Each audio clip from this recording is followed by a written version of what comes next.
Mesdames, Messieurs, bonsoir. Il est 20h et c'est l'heure du journal. Voici les titres de cette édition. Une baisse des séances de vaccination notée au Sénégal après la pandémie du Covid-19. Un forum a été organisé pour la relance. Vous suivrez les explications du ministre de la Santé, Ibrahima Sy. Mort annoncée de l'OFNAC, Abdou Aziz Diop, pas tout à fait d'accord avec le procédé. Vous entendrez l'ancien membre du Forum civil dans cette édition. Et puis chapitre inondation, les secours s'organisent à Tambacounda où 353 familles ont été impactées par les pluies diluviennes du 14 août dernier. À Darou Rahman, c'est à Touba, les eaux du bassin de Pofdi ont fait beaucoup de dégâts avec plusieurs hectares de cultures engloutis. Et puis en sport, football, CHAN 2025, les Lions du Sénégal qualifiés pour les quarts de finale. Le Sénégal et le Soudan ont fait match nul vierge cet après-midi en Tanzanie où se dispute la compétition. Dans un instant, le développement de tous ces titres.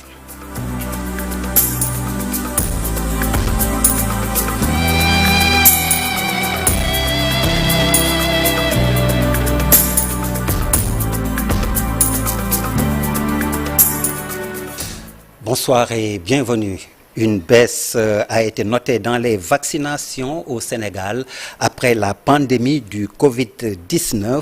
Un forum a été organisé pour la relance des vaccinations à travers le PEV. C'est le programme élargi de vaccination. Suivons les explications du ministre de la Santé, Ibrahima Sy, au micro de Fatou Bintou Conté. Le Sénégal a été à un niveau de performance extrêmement élevé. Mais avec l'avènement de Covid, cette performance a connu une baisse. Et aujourd'hui, on a un réel besoin de voir comment relancer la vaccination à travers le programme élargi et de voir comment le repositionner dans le cadre des soins de santé primaire. Parce que c'est un des piliers importants des soins de santé primaire qui adresse la question de la prévention. Donc c'est cela qui explique en gros aujourd'hui la mobilisation des autorités administratives auprès des autorités sanitaires pour voir globalement comment on peut relancer et voir les blocages que nous avons au niveau des différentes régions, parce que quand vous voyez les performances, il y a des régions qui sont quand même un peu en avance, mais il y a des régions aussi où ça traîne un peu. De voir quels sont les goulots d'étranglement, voir comment lever ces goulots d'étranglement et amener tout le monde à s'engager. Allons à Thiès où un sit-in des extemporaires de la Régie des chemins de fer a été organisé. Il dénonce le mutisme du ministre des Transports terrestres par rapport à leurs revendications, particulièrement le versement intégral de leur pension de retraite. Ali Diallo est le président de l'entente extemporaire des régies de chemin de fer, interrogé par Cheikh Anta Diop. Les revendications sont simples. Demander à l'État à ce que ce problème soit vidé, ce problème des pensions, naturellement. Parce que c'est des cotisations déjà cotisées par les travailleurs et ça n'a pas été versé. Ça a entraîné des faibles pensions, d'une part. D'autre part, il y a des camarades qui ne figurent pas au niveau de l'IPRES. Et cela ne peut plus perdurer. C'est une revendication qui date, mais ça ne reste que la finalisation, les promesses, naturellement, du président Bassirou Diomaye Diakhar Faye et de son premier ministre Ousmane Sonko lors de son passage à Thiès pour qu'il nous aide à vider ce problème. Le blocage, je pense que c'est le ministre des Finances, Cheikh Djiba. Il était là-bas au temps du président Macky Sall. Macky Sall, le président Sall avait donné l'instruction pour que ce problème soit vidé. Il était là-bas, il était témoin. Pourquoi il hésite à régler ce problème-là? Mais c'est des cotisations, parce que nous, les travailleurs, tout ce qui nous lie avec l'État, on l'a respecté. L'État a pris des décotes sur toutes nos dus, rappels et tout. Donc les travailleurs ont fini avec l'État. Le Premier ministre, il avait dit à Thiès que je vais instruire le ministre des Finances. Nous demandons à M. le ministre des Finances pour que ce problème-là soit vidé, avant que les gens n'aillent occuper parce que on n'a que les infrastructures ferroviaires. On ne peut pas liquider la régie des chemins de fer, liquider la SNCS, liquider, payer les affaires et tout, et ne pas payer les travailleurs, c'est pas possible. C'est pas possible. Nous demandons l'État, c'est une demande pressante au niveau du président Bassirou Diomaye Diakhar Faye et de son premier ministre Ousmane Sonko, qui avait déclaré à Thiès solennellement que ce problème, un État responsable ne doit pas accepter ça. Donc nous les demandons d'accélérer parce que les gens ne peuvent plus. Au chapitre de l'actualité des inondations, Tambacounda d'abord, où 353 familles sont impactées par les inondations. Du 14 août dernier, le maire de la commune a organisé des secours en urgence en distribuant des vivres, en réquisitionnant également les écoles de la commune pour caser ceux qui ont perdu leur maison. Écoutons à ce propos Pape Banda Dieye, c'est le maire de la commune de Tambacounda, interrogé par Mamadou Diouf. Parce que les dégâts sont très énormes, on décompte à 353 sinistrés. Et parmi ces sinistrés, il y a des sinistrés des bâtiments entiers qui ont été détruits. 4 chambres, 5 chambres, ça on peut le dénommer des centaines au niveau des populations. Et l'autre dégât, c'est les dégâts matériels, des meubles, des habits. Et tout ça, c'est irrécupérable. Des matelas, du bétail. Donc, en tout cas, on a subi une catastrophe. Et c'est pour la première fois à Tamba. Voilà. Donc, raison pour laquelle on s'est battu avec les autorités compétentes pour apporter un appui. Et c'est un appui que nous jugeons vraiment utile. Parce qu'il y a beaucoup de denrées alimentaires. Le reste des denrées, tout a été emporté par les eaux. Donc, on est en train de voir comment nous pouvons faire pour que certaines quittent ces lieux-là. Parce qu'il est important qu'ils quittent ces lieux-là, aller vers des voisins ou au niveau des écoles. On a ouvert toutes les écoles pour que ceux qui n'ont pas là où se loger, ils peuvent être abrités au niveau des écoles. Après Tambacounda, direction Touba à Darou Rahman, les eaux des bassins de la localité et de Pofdi ont englouti plusieurs hectares de culture, plongeant les paysans et les habitants dans la détresse. Face à des champs toujours submergés, population et agriculteurs pointent la responsabilité des autorités et réclament des solutions durables et urgentes. Le reportage est signé Pape Mbaye Diaw et Tala Samb. Les champs sont toujours sous les eaux, des hectares entiers de cultures noyées et des propriétaires impuissants qui ne peuvent que constater les dégâts. Modou Kébé, lui, dénonce cette situation. Les bassins ont détruit tous nos champs. C'est plusieurs hectares de cultures qui sont partis. Aujourd'hui, personne n'ose entrer dans les champs. C'est devenu trop dangereux. Le ruissellement des eaux des bassins vers les champs continue toujours. Jusqu'ici, aucun acte concret n'a été posé. Cheikh Fall, membre du collectif pour la défense des intérêts de Touba, interpelle les autorités. Les eaux des bassins continuent d'envahir nos terres. Il faut que des mesures soient prises pour arrêter ça. Presque chaque année, les bassins cèdent et causent d'énormes dégâts. Serigne Modou Khayra Mbacké, habitant de Darou Rahman, exige des solutions durables. Les bassins débordent et les eaux ravagent nos cultures. Les autorités n'ont jamais pris de mesures concrètes pour régler ce problème, que des promesses et des paroles en l'air. Les populations et paysans de Darou Rahman continuent de vivre de grandes difficultés à cause du débordement répété des bassins de Pofdi et de Darou Rahman. Pendant ce temps, le ministre de l'Environnement est en tournée dans le nord et le centre du pays. À l'Abgar, Daouda Ngom a lancé une vaste opération de reboisement. Le reportage est signé Mamadou Moustapha Ndiaye et Sidi Thiam. La commune de l'Abgar a accueilli la caravane écologique, une initiative majeure lancée dans le cadre de la campagne nationale de reboisement par le ministère de l'Environnement. Notre venue aujourd'hui à l'Abgar entre dans le cadre de la caravane écologique. Cette caravane écologique est une innovation de la campagne de reboisement 2025. Elle consiste à sillonner les 8 pôles territoires pour mobiliser les Sénégalais autour d'initiatives de reboisement, mais également pour sensibiliser les Sénégalais pour une citoyenneté écologique. À l'Abgar, 750 hectares seront entièrement reboisés. Cette action contribuera à la restauration des terres dégradées, tout en luttant contre la désertification et le réchauffement climatique. Aujourd'hui, nous sommes au niveau de la parcelle de l'Abgar, une parcelle de 750 hectares qui sera reboisées, ensemencées avec des espèces qui existent dans la zone et notamment 45 000 plants mis sur terre, en terre ici dans cette parcelle de l'Abgar. Et ce qui est important dans cette initiative qui entre dans le cadre du projet PAREC, le projet PAREC c'est un projet porté par l'Agence sénégalaise de reforestation et de la Grande Muraille Verte, un projet d'amélioration de la résilience des communautés et des écosystèmes. Cette initiative contribue à restaurer les terres dégradées. Je vous ai parlé tout à l'heure de 750 hectares, mais elle contribue également à limiter un peu la désertification et la déforestation. Le ministre de l'Environnement a annoncé le classement de la parcelle en réserve naturelle communautaire.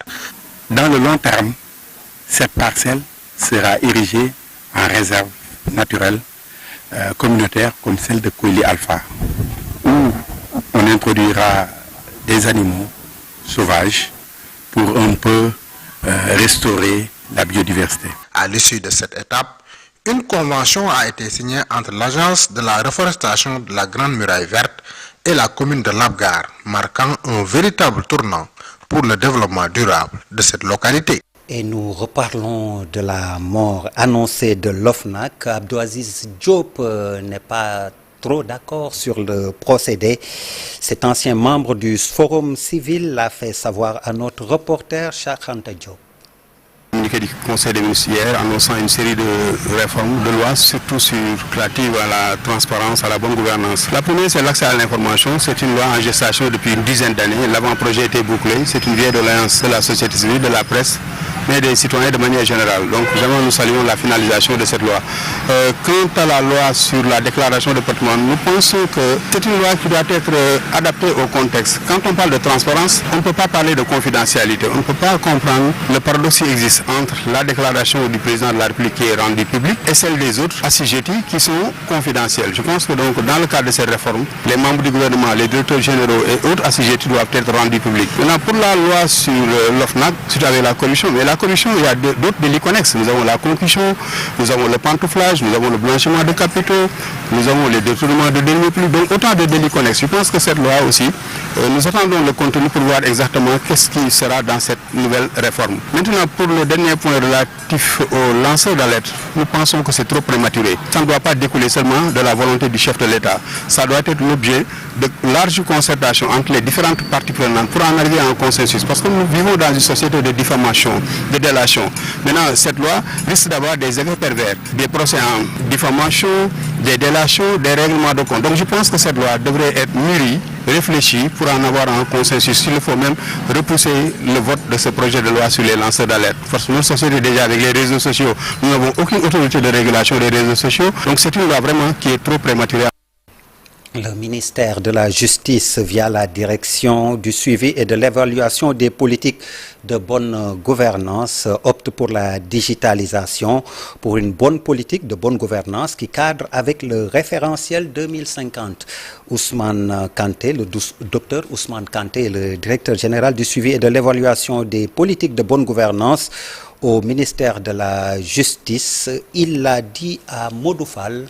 Nous suivons. Tout le monde est fiable. Donc la direction du suivi et de l'évaluation des politiques de bonne gouvernance a décidé aujourd'hui de mettre en place un dispositif digitalisé d'indicateurs de bonne gouvernance. Donc c'est le lieu aussi de remercier le PNUD qui a accompagné le ministère de la Justice dans ce processus. Les motivations qui sont derrière sont simples. Vous savez, nous, depuis l'arrivée des nouvelles autorités, on parle toujours de lutter contre la corruption, de faire la promotion de la bonne gouvernance. Et pour la bonne gouvernance, il faut aller lutter contre d'abord les anciennes pratiques qui consistaient à faire les choses de manière non transparente. Et aujourd'hui, nous, on a décidé, pour qu'il y ait beaucoup plus de transparence, de traçabilité et de redevabilité, il faut aller vers la digitalisation complète de l'État, de l'administration. Donc c'est ça qui a motivé le ministère de la Justice également, qui fait un peu le suivi et l'évaluation de toutes les politiques de bonne gouvernance. Un retour aux sources dans cette édition, 30 ans après avoir quitté les bancs de l'école élémentaire de Gassou. C'est dans le Bambey Serer, d'anciens élèves ont effectué un retour émouvant sur les lieux de leur enfance, une occasion de rendre hommage à leurs parents, mais également aux enseignants. Ils ont déploré l'état de dégradation de leur école de jeunesse. Babacar Diouf, Ndongo Ndiaye signe le reportage. Ils étaient tous élèves à l'école élémentaire de Ngassou, dans le village de Bambey Serer. 30 ans après, ils ont choisi de revenir sur les pas de leur enfance. Et dans la dynamique de faire rassembler tout le monde autour de ce qui nous réunit, à savoir l'école élémentaire Ngassou. Nous sommes la génération de 92-93 qui avons fait le CM2 dans cette salle que vous voyez en face. Un retour chargé d'émotions et de souvenirs, mais aussi un moment de reconnaissance envers ceux qui ont contribué à leur formation. Nous sommes devenus aujourd'hui ce que nous sommes. Vous avez directement ou indirectement participé à cette formation-là. C'est pourquoi nous avons confectionné des diplômes de reconnaissance accompagnés d'enveloppes financières que nous dédions à leur famille. Manière d'appeler les autres parents à s'inscrire autour de la dynamique de l'école. Les distingués parents d'élèves s'en réjouissent.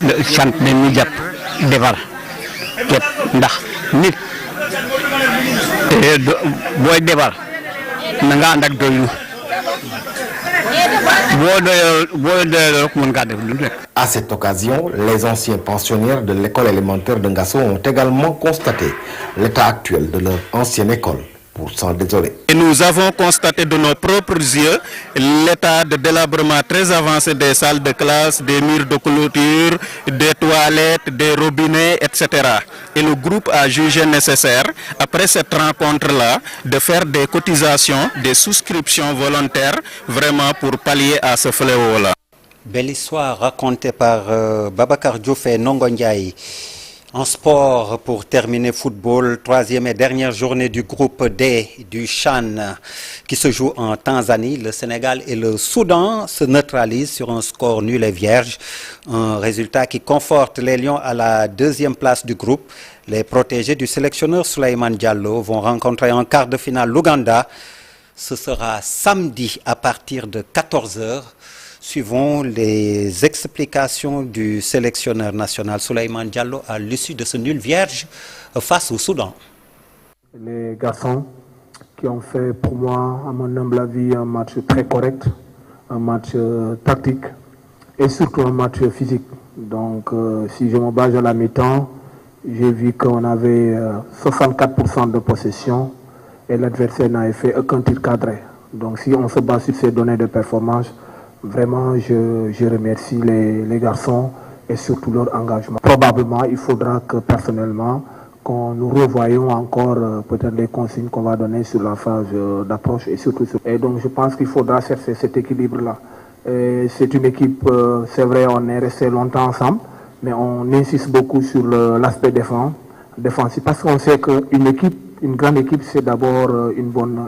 Et puis parlons des JOJ. Dans le cadre de la collaboration entre la Chine et le Sénégal, le comité olympique chinois a offert au comité d'organisation des Jeux olympiques de la jeunesse Dakar 2026 un lot de matériel et d'équipement.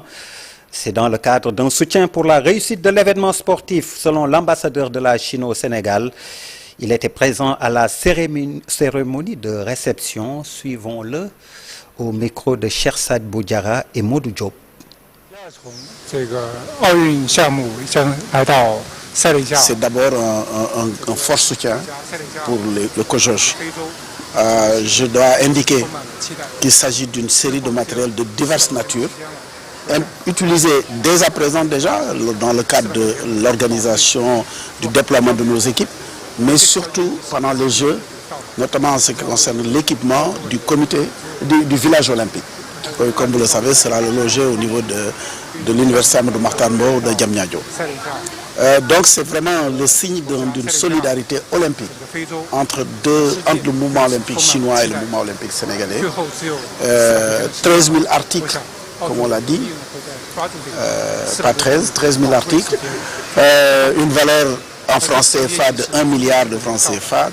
J'avoue que c'est un soutien assez considérable. Ça nous apprête davantage à aller vers l'organisation de ce grand événement que constituent les JOJ Dakar 2026. C'était tout pour cette édition. Merci, bonsoir, c'était le journal.